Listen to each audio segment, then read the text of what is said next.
everybody into Madison Alley TV's Executive Lounge. We are so excited today to welcome our guest, Bonin Bough. So without further ado, I would love to introduce you to our host today, Michael Seidler, who is the founder and CEO of Madison Alley Global Ventures. Thank you so much, Hannah. Really excited for our fireside chat today in the Executive Lounge, and very excited to talk to Bonin Bough. Bonin is the founder and chief growth officer of Bonin Ventures and has had an illustrious career, which we will learn all about here today. He's the former chief media and e-commerce officer of Mondelēz. Prior to that was a former chief digital officer at PepsiCo and has been awarded numerous accolades, some of which include Advertising Hall of Achievement, Fortune's 40 Under 40, Fast Company's 100 Most Creative People in Business, Ebony's Power 100, and those are just a few of the honors and awards. Bonin, really delighted to have you here and excited to hear your story. Thanks so much for being here. It's my pleasure, sir. Thank you for having me, and thank you everybody who's out there listening. I know it's a nice evening, and so well, it depends on where you're at in the world, I guess, right? I happen to be in Miami, but I am going back to cold New York later. So, but anyway, just thank you guys for tuning in. Okay, great to have you. Is there a beverage of choice that you have for today's session? Well, you know, you told me that I needed to have one, and usually I would have a scotch, but it's a school night, so I decided to grab a glass of champagne so I could toast you for having me on this show where you've had so many other great luminaries, and also toast everybody who's joining. Appreciate it. Well, I have my green tea matcha here. It's a school night, so cheers to everyone. So first, we'll just begin with an overview of Madison Alley Global Ventures, a snapshot of us. Most of you know us by now. We are a strategic M&A and capital advisory group and have been disrupting the sector for nearly 20 years now. We were actually the first M&A and capital advisory group exclusively focused on the digital marketing, media, and ad tech sector. And we're led by former strategic buyers and investors based here in New York City, with presence in Silicon Valley and in San Diego. We're typically raising capital between $10 to $150 million, and with M&A transactions from $25 to $500 million. We are reimagining and really disrupting the way that M&A transactions are done, fueling telling stories for clients and in pursuant to strategic, impactful M&A transactions. And so the likes of Madison Alley TV, having luminaries like Bonin Bough and other global CEOs and chief marketing officers across the marketing, media, and ad ecosystem, and building an elite global network of distinguished leaders, luminaries, and advisors in this and founders in this sector. So without further ado, we will jump into our agenda today. First, we'll learn a little bit about who is Bonin Bough, and we'll understand how is it that Bonin has had such tremendous impact on the industry. Then jump into his experience at PepsiCo, reimagining its brands as chief digital officer. Then at Mondelēz, as you transform many of the brands there. Learn a little about Bonin Ventures. And then, Bonin, we know that you're very passionate about equitable ownership and through your work through Lockstep Ventures with Michael Loeb. So, love to hear more about that. And then, hear about the Hackonomy and Bonin, hear your view on hacking the future. We'll finish off with some Q&A and appreciate all of the questions that have been submitted by our registered attendees. So with that, we'll begin with a little sizzle reel, if we might, on Bonin himself, and let's jump right into that video. Alan Kay says that the best way to create the future is to invent it, but Bonin Bough says the best way to create the future is to hack it. Bonin Bough of Bonin Ventures. He was the former chief media and e-commerce officer at Mondelēz International and has been listed in Fortune magazine's 40 Under 40, Fast Company's 100 Most Creative People in Business. He is currently the host of Cleveland Hustles with LeBron James production. So we have the great Bonin Bough that's given his leadership on and helping me out with it all. He created some of the first marketing programs across Facebook, Twitter, YouTube, and so many others. He's been named Mobile Marketer of the Year by the Mobile Marketing Association. He is never at a loss for words. We have become the most distracted society in human history. And this idea of the singularity, where there's a rupture in the fabric of human evolution, might actually come true. We're not realizing the impact that it's actually having on society. So I've always worked in billion-dollar businesses. My job was to buy all of the media across the globe, about $2 billion in media, and also grow our billion-dollar e-com business, which I took from $60 to $260 million in 18 months. And so what I learned was that there's a lot of things that we can do from a big business standpoint in terms of what we've learned to help small businesses grow. And just because they're a small business doesn't mean that they need to think small. Sometimes we forget how important brands really are to people. Because it doesn't matter what we want. What matters is what the consumer wants. Talent will be the largest determinant of growth of an organization by 2030. And yet, many organizations don't focus on how do they create this next generation of leadership. Because guess what? The world is moving too fast to be stuck where you were yesterday. You owe it to yourself and to the brand to feel excited, inspired. You want to connect with the best thing. And that's what I argue we have to do. It's one thing to say, I aspire to be a great marketer. It's another thing to actually invest behind it. Well, thanks, Bonin. It's inspiring, and I love your the energy that you bring and the disruption that you're bringing, and even just the mindset that you bring to the brands and companies that you work for, but more importantly, I think to the industry and to all the people and leaders within it. So we look here at your illustrious career, extremely impressive, beginning at or at least first level of prominence, let's say Chief Digital Officer of PepsiCo. You then went on to Kraft, running global media and consumer engagement. Mondelēz, the Chief Media and E-commerce Officer. And then some of these other really notable achievements. Obviously, you work with Cleveland Hustle, with Hustles, with LeBron. Maybe just talk a little bit about, let's talk about Sundial for a second. You had a tremendous impact, as I understand it. You built it to about over $200 million in revenue. Sundial was ultimately acquired by Unilever for nearly $1 billion. Could you talk a little bit about your experience there, and then we'll jump to some of these others? Yeah, I mean, I know we're going to talk about equitable ownership. What was amazing about Sundial was, first off, it was Black owned, and it was I will say, and quite honestly, I feel embarrassed to say this, having been, at the age I was when I first met Sundial, it was the first time that I had ever seen a Black-owned business of that scale.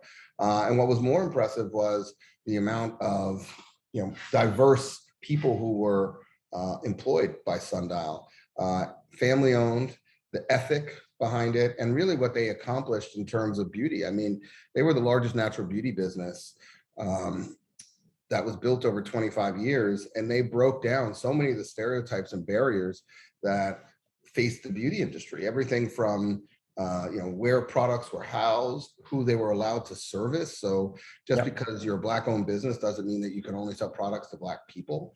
The fact of the matter is that 70% of women have textured hair, and these products were created for textured hair and different skin types. The speed and pace of innovation that they were able to create that I had never seen before, the ability to truly analyze and understand the unique needs of all types of diverse customers and to create products and innovation that met those. So there was so much learning at Sundial. And I think the biggest learning was a leadership organization that valued speed, over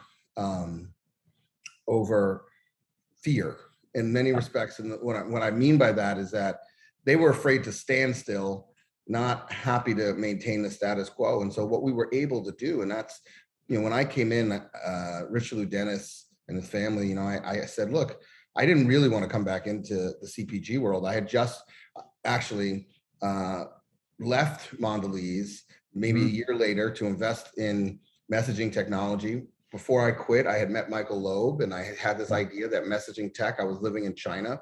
I was watching WeChat grow, and I wanted to go do, invest in messaging tech and become rich.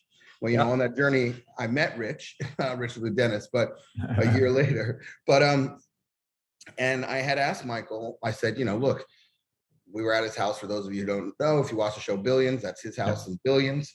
And so we're at his house, and I met him at an event, and I said, hey, here's my idea to invest in message tech. He said, well, let me ask you two things. One, can you get the same job if you quit now? I said, probably somewhere. He goes, do you have any money saved up? I said, well, I don't have a house in billions, but although I'm not impressed, when your house in trillions, then call me. Everybody's got to be.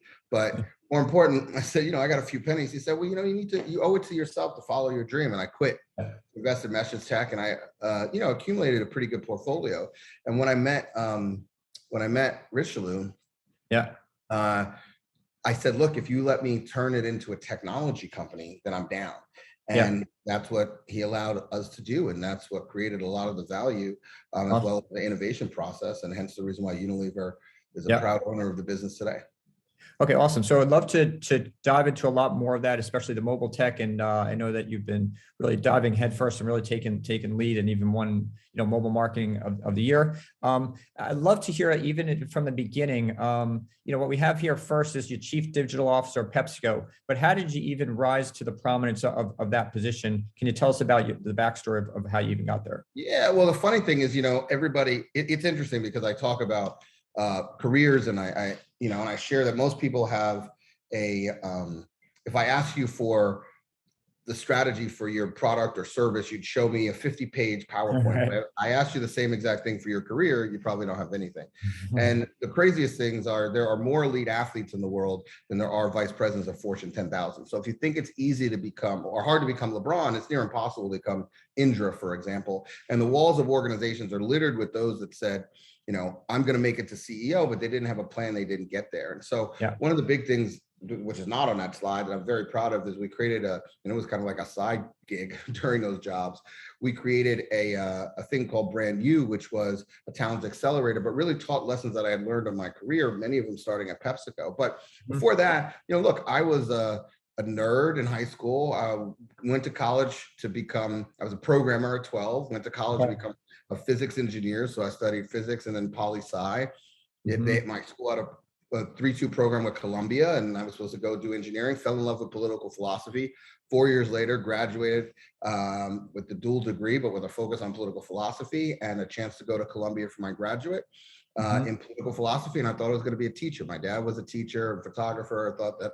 And that summer, we actually created our first web company actually in college, and we did the first Jordache website, the Jordache look, but we sold that. But that summer I came home and I say sold it, for as much as you can sell a business in college. But I came home and I wanted to make some money during the summer. And so I freelance program at like ProxyCom and Razorfish. And I ended up at a web party, and there was a vodka fountain and a shrimp boat. And I said, oh my God, this is the industry for me.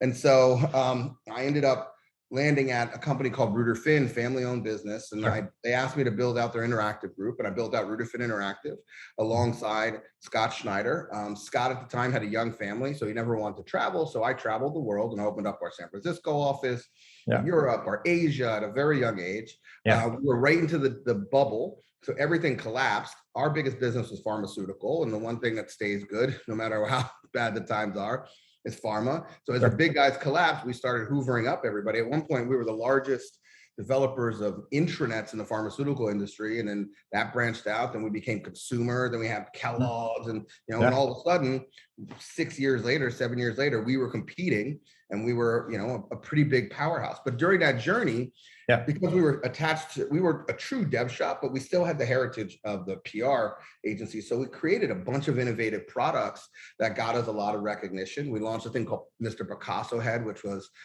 user-generated Picasso pictures. We won South by South development of the year, or whatever it was. So we did a lot of innovation, and I began to, I think, get noticed around that time. I also tried to make sure that I put myself out there. I left there and I went to IPG. And at IPG, I ran Media Lab alongside Bant Breen, and we did the first investment in Facebook from a holding company. Yeah, I remember that. Right. We did what was called Social Vibe, Joe Marchese's business then. And then I also built Weber Shandwick's digital practice, which is still probably one of the preeminent digital practices in a PR agency to this day. And I grew that, I think, to 280 people from maybe 40. And I did that for 2 years. And and again, we drove a lot of innovation into the marketplace. And that's always been my thing. And then PepsiCo called, and, I said, well, I'm going to leave the agency side because I thought clients were too dumb to buy good work. So I became a dumb client. And, you know, when I walked into PepsiCo, now it's called digital transformation. Then it was called, oh, what is this Facebook thing? You know, it was totally different ball game. But what Pepsi gave me the chance was to truly kind of have a global platform where we could push the envelope. And again, leadership that was very open. Indra's a good friend till this day, that was very open to being at the forefront, the cutting edge, as long as we could show business results. And we did so many of the firsts. I mean, we built the first ever corporate incubator, startup incubator where startups meet brands, called Pep 10. We built we built Mission Control to reinvent Gatorade, which was a glass room in the center of the Gatorade marketing floor that had visuals of consumer conversations on 6 different screens, people engaging in real time. It became kind of par for the course, both of those later on. We were the first to do it. We did the first ever user-generated beverage on Facebook, which became the #1 LTO that we ever had, called Democracy. I mean, just the amount of things that we put into market, but we also proved that they drove business. And I think more importantly, we gave air cover for all of those that were trying to do this to have examples of people that were doing it. We did the first South by Southwest. I'll never forget my first South. I've been going for years, 10 years maybe. I think I've been for 25 years. And this just shows, like, on the agency side, I couldn't get clients to buy into it. So the first big activation I did, which was 3 months in at Pepsi, was South by. And when we went there, we were the first non-endemic brand there. In fact, Interactive couldn't even use the whole convention center. It was only half the convention center they could fill, but it was like LinkedIn, Microsoft. So we came in as a consumer brand, took over all 3, film, music, and digital for $150,000, man. And we brought Fast Company there and called it the Davos of digital. We built, you know, the grill, we brought ink, we brought brand innovators, we brought, you know, and just turned it into like this landing place where what we knew was there were internet voices there that if we could show innovation, they would amplify our messages. And we were always trying to make sure that we were understanding and learning what was at the forefront so that we could bring it back into the business, but also so that we would be the first port of call for innovation. We became the brand to call if you had digital innovation or different types of digital thinking. And I prided myself on trying to say yes more than I, you know, just trying to find out how to say yes and never ever trying to really say no. That's awesome. I mean, South by Southwest, actually, creating a lot of experiential moments in a very digital audience. So in fact, it wasn't actually digital experiences that you're talking about, but just making an impression on a digital audience that obviously got amplified, as you're saying. Well, I mean, for me, it was actually digital experiences. For me, because I appreciated the audience so much, like this had become my family. And I went there with 3 rules, which was, do no harm, add value, and be ready for critique. And that's I mean, look, these are very snarky people too. So, So we did no harm. We weren't taking advantage of the event. We were making it better. The first thing we launched was a thing called the PepsiCo Zeitgeist. And really what it was we aggregated all the feeds from because one of the things I realized from going was that what was hard was to know where the good parties are.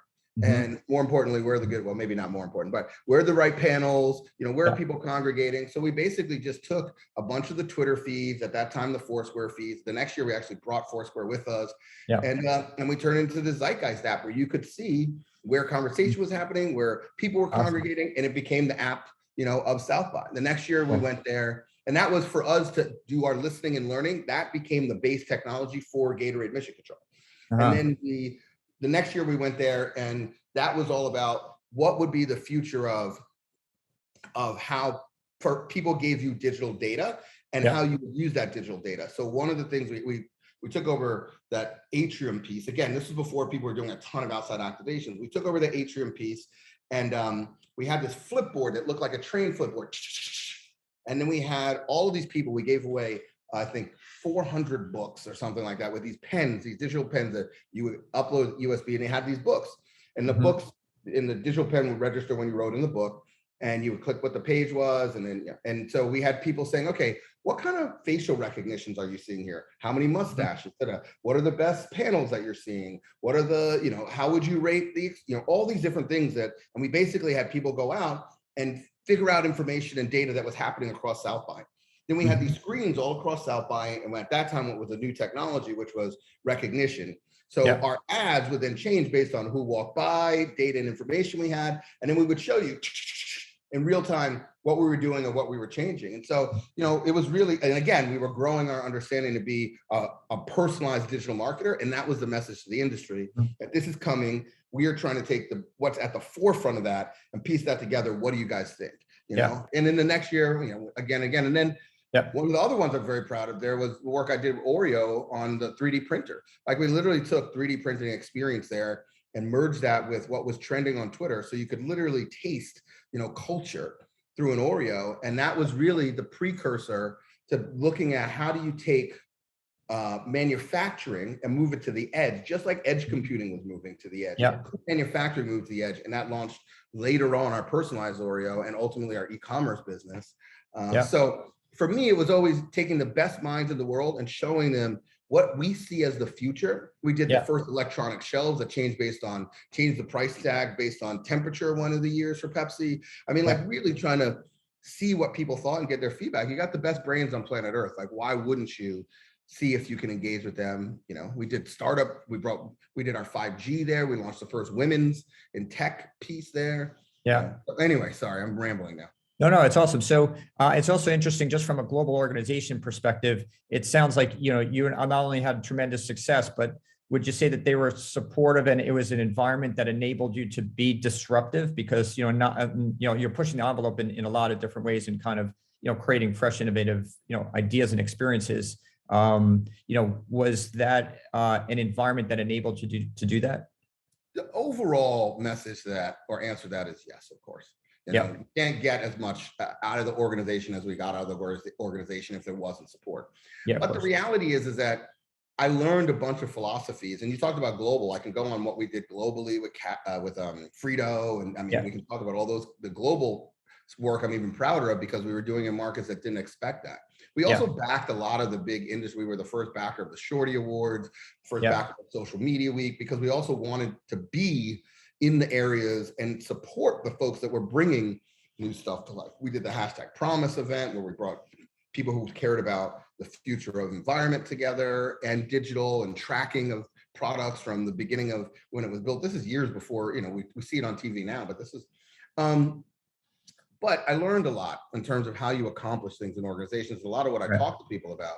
So first, there is, people look for alignment. Right, that's the worst thing. Like, you can't get people to align around where they should sit for Thanksgiving. I mean, you've seen the news. You watch, Curb Your Enthusiasm, and people argue about who should be middling. So I mean, and it's not about that. What I look out at is in a 110,000 person organization, to get alignment is near impossible, and that stops people a lot. I look for coalition of the willing. Who are the 5 or 6 people who believe in this so much that we're going to walk barefoot, and eventually it's going to become a religion? And then it'll take hold. So that's one. I think also the whack-a-mole theory. So I'm going to put enough innovation out in the market, in the organization, that even if they get hit, you can't hit them all. So some are going to get through.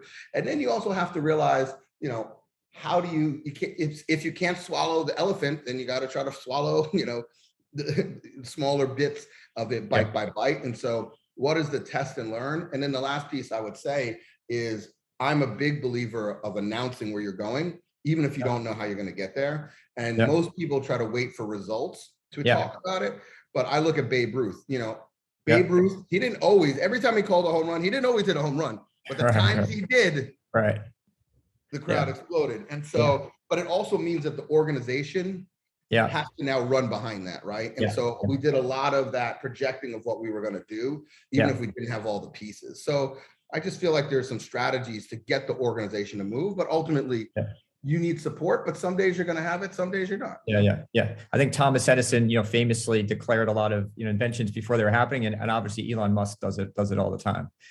So, I mean, and also I never looked at failure as failure. It's just like Edison, I didn't fail 10,000 times. I just learned 10,000 ways not to make a light bulb. Yeah, exactly. All right. So let's jump from PepsiCo to Mondelēz. Very similar, a lot of, very prominent global brands here that you're managing now as Chief Media Officer and head of e-commerce. So can you talk to us about, when you have, such prominent positions, how do you manage and great brands. How do you even begin to kind of create a strategic plan on how you can create impact on an organization like this? Yeah, Mondelēz was different. First I had a great leader, Dana Anderson, and Irene again. But you had a organization that was much more first of all, I was taking on a role that to be quite frank, I knew nothing about. I had never bought a piece of television in my life. Right. And we were, I think, the 7th largest buyer in the world. And so they told me they wanted the future of media is digital. We want a digital guy to chart the future of media. That we chose you. And so I remember my first day, I said, hey, any advice? They said, don't screw it up. So I was like, okay, this is right. Yoda-like wisdom. For me, this was a learning curve for myself, but because I had such a broad investment opportunity, I knew that we could do a few things. And if we did a few things really well at scale, we could have tremendous impact. Yep. And so this was less, there's some whack-a-mole stuff in here, but this was less about that. And this was more about directing an investment that would have lasting impact. And realistically, underneath that was, we were at 3% spending in digital. By the time I left, we're at 32% spending globally. Yep.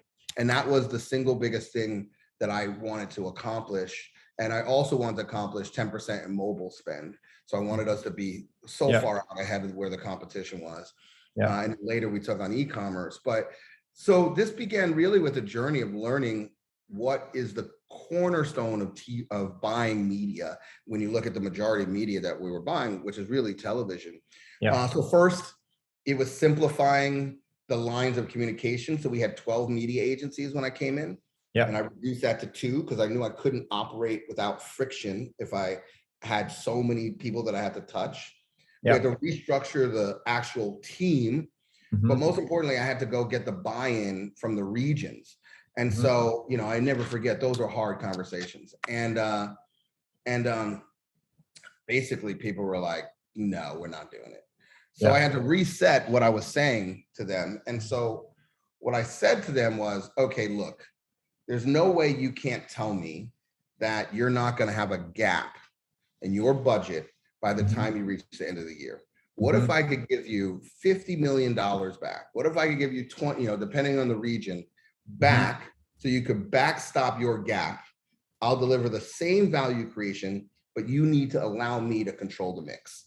And that changed the nature of conversation because I was giving a lot more than they were losing out on in terms of control. And so we did that. And then the other piece that we had to focus on was we couldn't do it in onesies and twosies. And that's what I think people don't understand. Like much as I love Facebook, I love YouTube, I love the startups more, but I couldn't invest the kind of money that I needed to by going startup by startup by startup by startup. So I had to rely on the really big guys to get it there. So we did really big spend. So first of all, I wanted to signal mobile. So we did the first ever mobile only deal with Google, which was a huge signal to the marketplace of where we were going. We also did the largest geographic Facebook deal, 52 countries. And then when I walked into the upfronts and it all depends on what you want to call them globally, every single one of those traditional platforms, we mandated a percentage of it in the upfront, which had not been done before, be spent in mobile. And then we also mandated that we have parity. Now they do this, but that we have parity so we could switch the media. So I gave ourselves out so that the regions didn't feel that they were stuck. So that we weren't paying more for OTT than what we were paying for mobile, than what we were paying for traditional TV. So we had parity spending. And then we also lowered the percentage of hard commitment that we had to have. And basically we said fewer, bigger, better. And we said, we're going to reduce the number of players we have so we could get these done. And if you aren't going to work with us on this, then you're going to be in the not in the fewer. So you guys got to make some decisions. So that was kind of a different learning curve. And I brought, to be very honest, I brought in a number of people who really helped me kind of understand, how to accomplish this in the fastest possible. And HMI was very, very helpful for me on this journey. So anyway, we can so that's kind of what we did. And then I think we put in against, I fixed some of the some of the stuff that I've learned and failed on, like we changed PEP 10, and we made it so that there was guaranteed investment, guaranteed timeline. So we weren't burning startups, but we did that in 8 countries around the globe. And we were putting out, tons of test and learns. And again, Bill Koenigsberg from the media standpoint, really, really, he just helped me see the world in a different way. And so I owe him a lot. And of course, all the work that Halverson did and Media Fest and Dentsu and all those teams, Melissa. I mean, it was a real team effort. And then all the folks inside, Laura Henderson, we really banded together to see if we could move this ship. And then you saw the US come out, and Mark came out and said, we're going to get to 50%. And then that was all the other regions, And so, and again, as a result of that shift, we added $2 billion of top line net revenue, 300 million to the bottom line. And we also changed the entire way we plan, and we focused on connections planning and every piece of media connected. And we did workshops. I mean, we really dug in. It was a different ballgame because of the level of investment. The real interesting thing is, people talk about the shift from traditional, from TV, broadcast to digital. And the evolution, as you said, you moved from 3 or 4% to 32, 33% or so. And then as much as 50%, as you said. So what, we all live in the digital world, but in your mind, having such a real, direct, experience, what are the benefits to investing in digital media, and also such a significant, transition from linear to digital? What are some of the benefits that you gain from that? Look, and some of those investments have been right size, right? Some of them were too much. Yeah. And the reality is that we moved to where the consumer was already going. And so what people don't realize, if I came into your office in the 1950s and I said, look, I want you to invest in this thing called television. You tell me to get out. You say this thing called radio works well. I don't need your stinking television. But 3 bold brands, P&G, Unilever, and Kraft, saw that consumer consumption eclipsed where investment was. And they saw that delta opportunity. And they created a competitive advantage that lasted them 60, 70 years, still to this day. And that's the difference, is seeing the consumer consumption delta. And again, I believe messaging is in that same place right now. And so that's where I think it wasn't, like we were just literally moving to where the consumer was, and we were building the skill sets along. But TV is a centerpiece to engagement. Like, don't get me wrong, television is a powerful medium. Even more powerful if it's connected to a communication strategy. So when you look at like the work we did on graham crackers, which was the most shared ad in the world, that we did it was an entire connected experience that wasn't, about just that piece, but that piece was the driver, but it had all the other pieces connected to it. And so that's where we learned a lot around connections planning. We brought in just a lot of people to help us think about it, workshop it. I mean, we taught all the groups, we put connection planners in every single, we really changed the capability skill set. And I wasn't aware, because look, even at PepsiCo,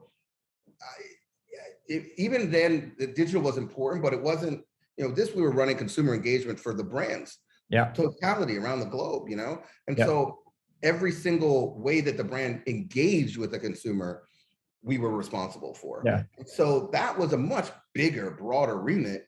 And I had to learn a lot about how do you really train an organization? Like, how do you really instill a capability? Not just how do you build a digital group, but how do you actually shift the mindset of the people who control the brand? That was a big learning experience. I'm very grateful I had it. It's interesting what you say about, when you follow the customer was already there, and you put it in that context, then everyone, sees the vision and sees the context of which you're trying to meet the customer. It's less about moving it from, linear to digital or whatever it is. It's how do we create great customer and brand experiences, right? And you got to also rely on partners that feel like they can accomplish it. And they can accomplish it at the pace and scale that you need to. And I will say, like with Twitter, we put Twitter offices inside of Brazil, New York. We built the first Twitter office that was in India inside of our India office. So we were learning from them just through osmosis, as well as through planned training sessions. Facebook, we built totally different teams of how we were going to connect around the globe. We built the 6-second labs with Google, so that we could look. So the partners were important. They did a lot because, we're controlling, 5 different regions, every market, we operate more markets than the UN. Awesome. Okay, very cool. Actually, one more question about this. So, you were also the head of, e-commerce, I believe. And so, what did, for CPG brands like this, what does e-commerce mean, and what were you, what were you able to achieve there? What did it mean then, or what does it mean now? I think that then, when I took on e-commerce, we were at 65, and I think when I left 18 months later, it was 265, and we grew quickly. But what e-commerce meant then was first of all, it became the growth plan for 50% of our total growth over the next 5 years, or at least that was charted. So it definitely became, and that's the largest snack food company in the world. So it definitely became a growth component for us. Yeah. But it also became a mindset component for us, and it changed look, what became very clear is that it's a sales channel, whether we understood whether it's substantial or not at the time. We believed it was going to be, but it's a sales channel that needs the same dedicated resources from supply chain to packaging, everything on down, and that it wasn't this tag on that you could do. And so that was the learning curve during that time period, right? And so what was interesting is we had a summit in China, right? And we are waking up the next morning, and we're going to go to Alibaba. And one of our key executives, called me 6 a.m. and said, "Hey man, I really got to take this other meeting." I said, "Man, you got to come. Like I get it, but you got to come." So I talked them into it. Mm-hmm. So we arrive at Alibaba, and it's the number 2 at the time. Yeah. And they're just starting really to engage big brands like us. And so we sit down, and Cindy Chen is running ecom, by the way. She's amazing. She's now president of Reckitt.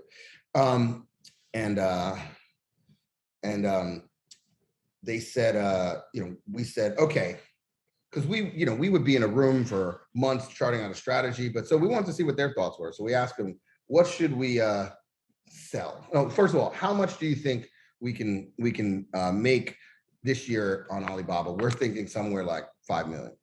He said, 100 plus. We're like, oh, okay. Then we go, what should we sell? He goes, here, let me help you. You just take all the products you have, put a bunch in a shipping container, send it here. Whatever we sell the most of, send more of that. And it was like, okay, we would have been like, category chocolate they're indulgent. He was like, look, this is e-commerce, dude. Like the numbers will tell you it all. Totally different mindset. And then we were like, how should we price it? He said, give me the lowest you're willing to sell it, and the highest you think somebody will pay, and whatever they pay, let's sell it for that. And it was just really basic stuff, and you're like, got it. That's a whole different mindset, So now you have to think about, if I'm gonna do that, how does that affect channel strategy? So it package has to be, so it just built at that time. What e-commerce really meant was building a totally new capability for the organization that we were sure it was going to be a thing, but it's like, you're building a rocket ship. You don't know when it's actually going to take off, but that we're going to get to space at some point. Cut to now, I think that brands that did it and focused on it understand the power of it post-pandemic, or I mean, still in pandemic. And I think many brands that neglected it feel the pain of its neglect. And that's the, and I think that the next wave of this is really going to be what we were trying to push, especially with the personalized Oreo that we did, which, by the way, we sold. It was a rocket ship. When it got to China, I mean, in the US, we kind of failed. We got the CAC wrong. There was a bunch of stuff. When it got to Brazil, it took off. But when it got to China, it was a rocket ship. And fortunately, I was gone by then. But I saw, all folks shared with me. The next wave of this is really going to be, how do you create products that adjust to the needs of consumers in real time? Like, this is going to sound like whatever, but when SodaStream first came out, we had a beverage called Sobe Life Water when I was at PepsiCo. And I made a suggestion. I said, hey, why don't we look at this SodaStream thing? Because it's life water. Imagine if we could ship you, more electrolytes, more this, and you could actually put it in this thing and make your beverage for you with your actual, that could change to who you are and how you're feeling for the day. And we didn't do it until much later when they bought it for $8 billion. It was much cheaper. But those were the kind of, I think that's the piece that we're seeing emerge, but we're going to see emerge even more. Is that additional level of personalization, and the big guys are going to figure that next wave out. Yeah. Yeah. Yeah. All right. So let's jump ahead because you talked about mobile, and I want to get into Lockstep Ventures and Bonin Ventures to begin. So could you talk about the investments or where you're spending your time and we don't need to. I mean, I love all the children except, of course, my wife's business, which is Tiny Organic. I love more. Fastest growing baby food business. So watch out for those guys. And if you if you do have kids, it's solids. So it's when the baby moves over from, well, it's expanding, of course, but when baby moves over from purees or liquid over to solids, there's a lot of, so it's all natural, flash frozen, fresh. There's just a lot of amazing pieces in terms of the convenience for mom, the level of knowledge base they share with mom. It's a crazy time because the kid's choking and all these kind of things, learning how to eat.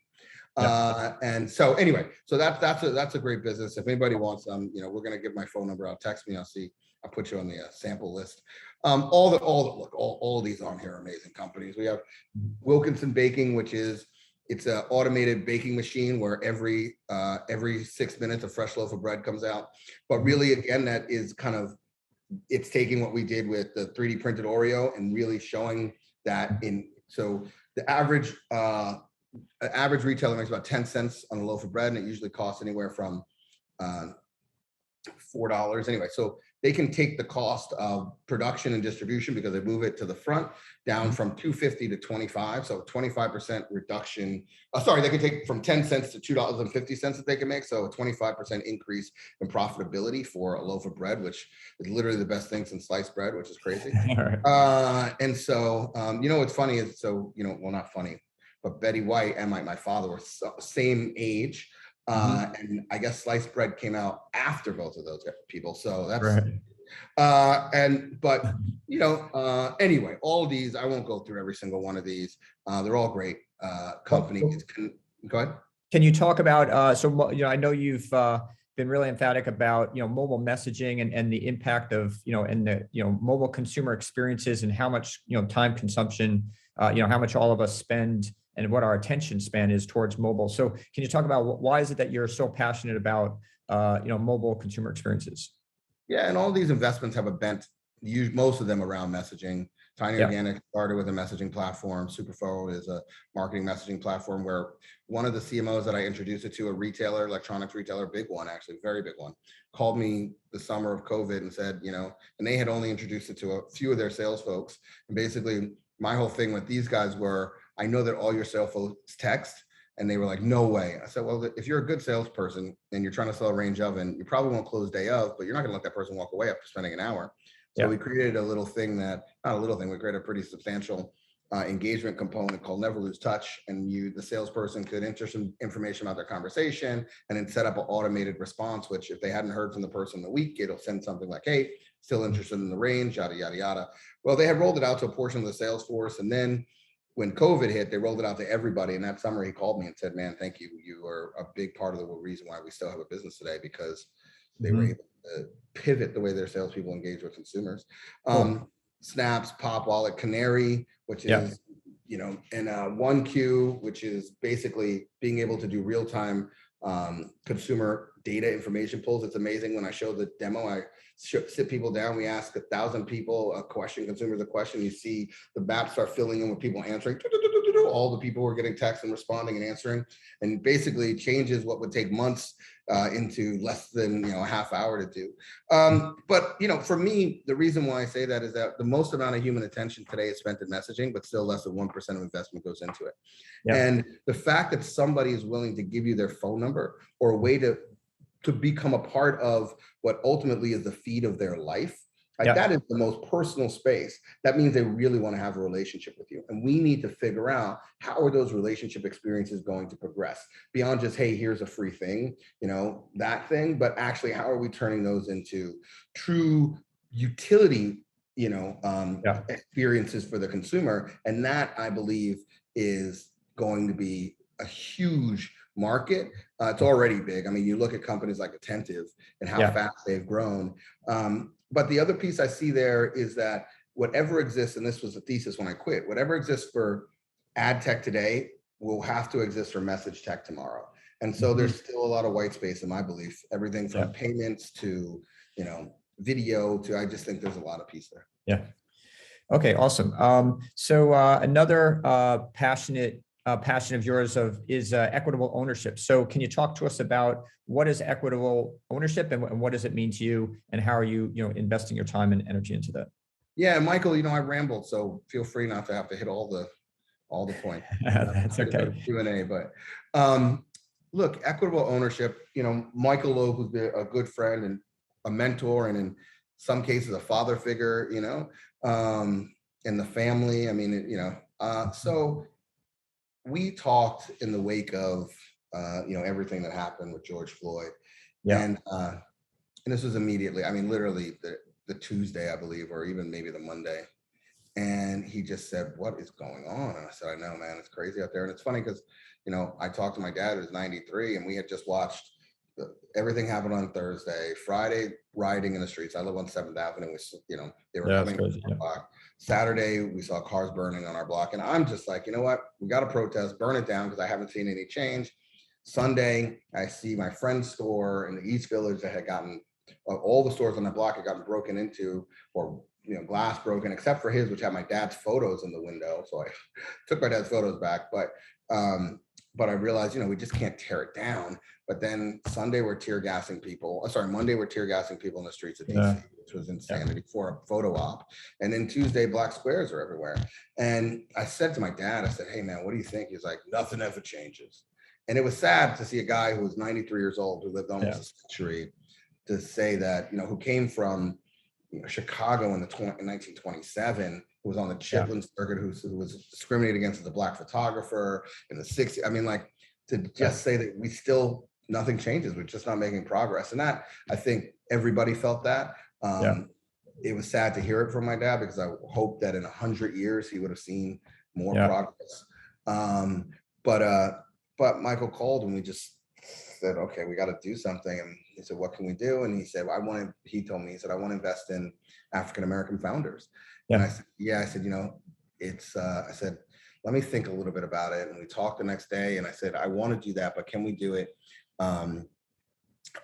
in a way that, to address the real issues that perpetuate racial inequality?" And that was criminal justice reform, healthcare outcomes, education reform, and financial literacy. And the goal was to not focus on those that have access, but to really find those entrepreneurs that are middle America, that don't have access, that think about this, most of those type of entrepreneurs, they fought to get to where they are. They didn't have friends and family as the first round. They basically made it from winning $1 and investing $1, like that's how they got to where they are. So they bitten their own arm off and beat somebody with it to get to where they, so, now if we can put some scaffolding around them and help structure it so they can be prepared for venture backing, and I think we can have, but most important of it is we need to have economic outcomes, because the greater the economic outcome, the more likely we're going to have systemic impact over time. And so that was the real thesis. And we also need to attack the problems in more creative ways. So I use the example, one of the first companies that we had talked to during this was an ice cream company. And the person who headed the ice cream company, who started, formerly incarcerated, started an ice cream company when he came back because he couldn't get access to a job. And he had a dream to create ice cream shops in places where there were large prisons, because he wanted to give the people who were returning, he wanted to attack recidivism, the people who were returning, give them access to, to a job, but more importantly, not go back directly to the place where they came from with no economic needs. And so if we could turn that into the Ben and Jerry's of this generation, could we have outsized impact on recidivism? And so that's the things that drive Lockstep. And we call it Lockstep. I mean, to be quite frank, Katie Loeb, who named it Lockstep, and Marcus, who runs it, but Katie named it with a really broader mission, which is how do we bring a lot of parties together in lockstep to help some of this vision come to life. And so the work we're doing there, I'm very proud of, and happy anybody who's interested in participating or being in the fund, happy to have conversations with you. Please reach out. But it's been a pretty great journey. In fact, we had the chance to work with incarcerated citizens about 2 months ago, we went to a prison in Chicago, Yeah. and just a transformational moment. This is my second time Yeah. having done that, but yeah, man. So it's, and look, I'm using that, but healthcare, financial Yeah. literacy, I mean, Yeah. these are all as important topics. Yeah. If we're going to change, equitable opportunity and ownership.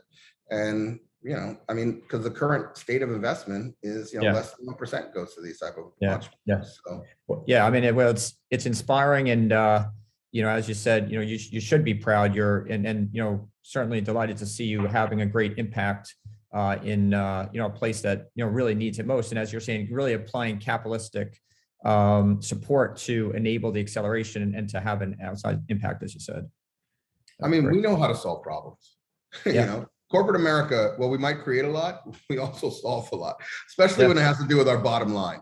Yeah. So if we can set up, a focus on a bottom line, then we can change, and look, we're a small drop in the pond, Right. but, hopefully we can be a beacon for others to kind of follow. Yeah. Yeah, that's really cool. All right, so let's talk about, we have a little bit short on time here, but we'll talk about as you call that, Hackonomy. Yeah, do you want to go to questions instead? I'm happy to start with questions and then. Sure. Let's actually jump to your book. Okay. Yeah, I mean, look, I'll give Hackonomy. Really, the idea is to create value by breaking things. What I talk about, and you can watch some of the videos online, is I talk about breaking your organization, breaking its process, and most importantly, breaking your mindset. And that's, I think, the hardest thing is like hackers. And the reason why I like that word, and I know it has some negative connotation and different perspectives, but they wake up to challenge what they did yesterday to reinvent anew. And that's what we have to do. And how do you build that muscle memory to constantly do that? And I think that that's, the hardest thing, but also the thing that propels growth the most. And yeah, I wrote a book called Text Me 646-759-1837. It is, the funny thing was when I wrote it, I wanted to write a book that would change publishing. And I found a publisher who said, yeah, I want to change publishing. And we wrote the book. It's 120 interviews with everybody from Dick Costello to Peter Guber to Chopra to folks in between. And it's meant to be the Freakonomics of the mobile generation. It looks at the untalked about, undiscussed impact that mobile's had on every aspect of life, from dating to religion to parenting to purchasing to memory and more. When we were done writing the book, I realized we didn't change publishing, although I love the book. We just wrote another 140-page book. So we had this idea that, and originally the title was Digilance, and it was supposed to be this big book. So we had the idea to change the title and call it Text Me, put my phone number on the cover, so anybody who saw it, bought it, or read it could actually engage. And then the sub became your phone changed your life. Let's talk about it. Yeah. And I put my face on the cover of the book so that you knew I was a real person.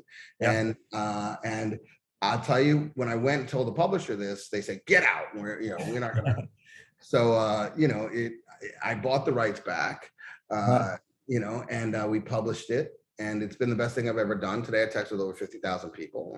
Wow. Usually I read some stories, but if you text me now and you put in hashtag Executive Lounge, I'm happy to send you a digital copy of the book. And then it'll, that little piece will be automated just to make it easy on me. But after that, you'll be talking to me.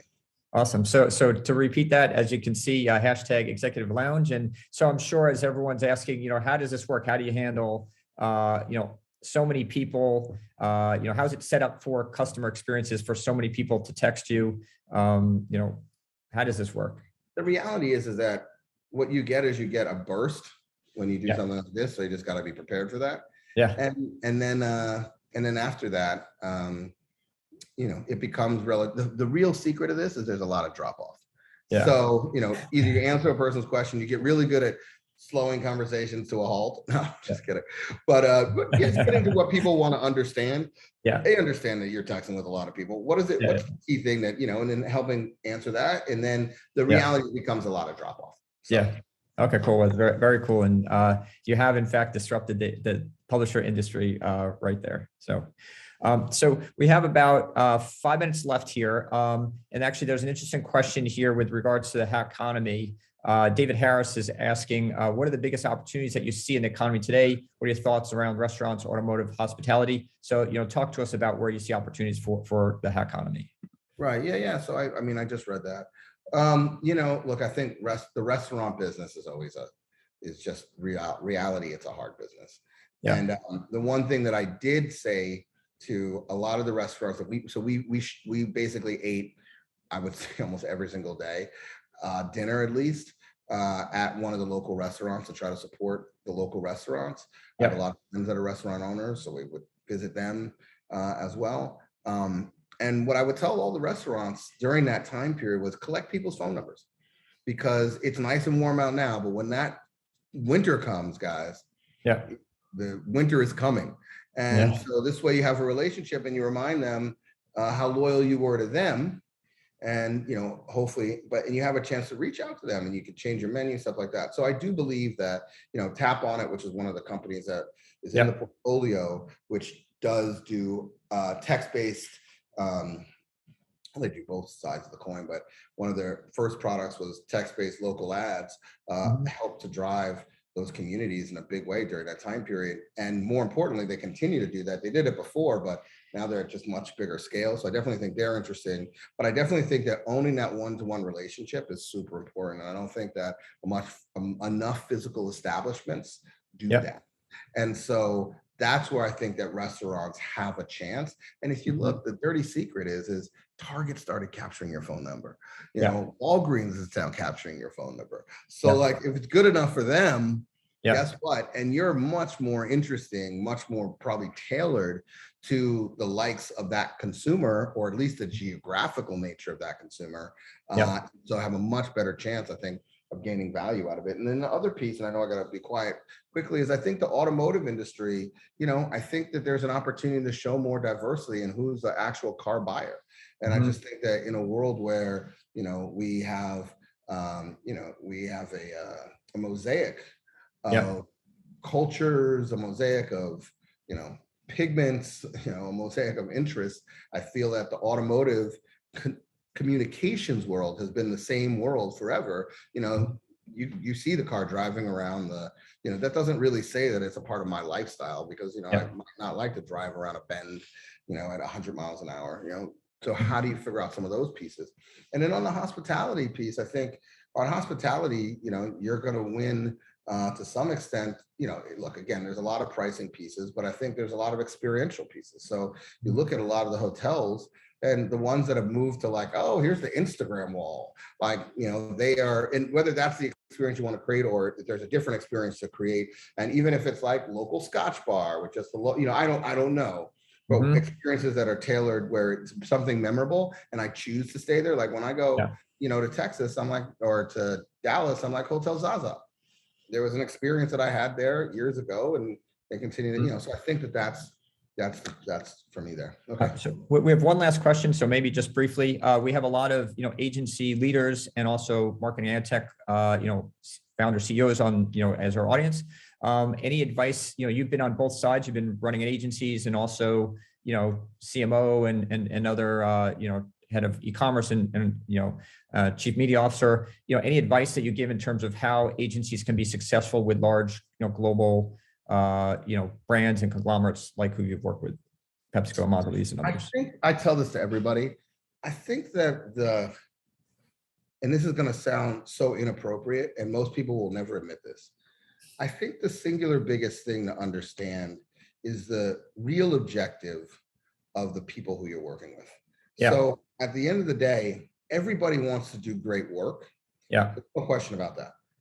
But the brand marketer is fighting for a job.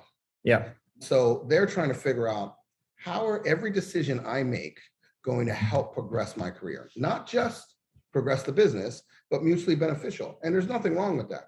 And I think that most sales folks go in and say, this is going to drive your business. And that's where they stop.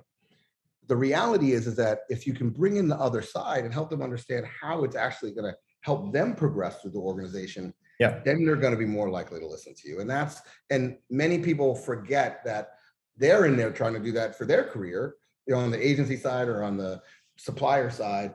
And yet they forget that that's the mission of the person on the other side as well. And so having a little bit more of the empathy of what the real objective, because they don't get up just to go to work to sell Oreos. They get up to go to work to become CEO, you know? Exactly. To grow and to have more influence within, you know, wherever they are. So Great advice. Well, unfortunately, we're out of time here, but really appreciate this. Has been, really, inspiring in terms of all the, impactful work that you're having. So really appreciate that. Appreciate that you're taking the time to share all your insights. You've had such a wealth of experience and illustrious career, and so congratulations on all your success, on a successful book, and everything that you're doing with Lockstep Ventures and with Michael Loeb. So thanks so much for joining us. It's really been a pleasure. It's my pleasure. Good night, everybody, and cheers to you, Michael, and all the great work that you've done, and the fact that you allow people to have a platform to share, even though I didn't have a scotch. I will this weekend. All right. Yep. And reminding everyone to hashtag Executive Lounge to interact directly with Bonin and to get a free copy of your book. Thank you.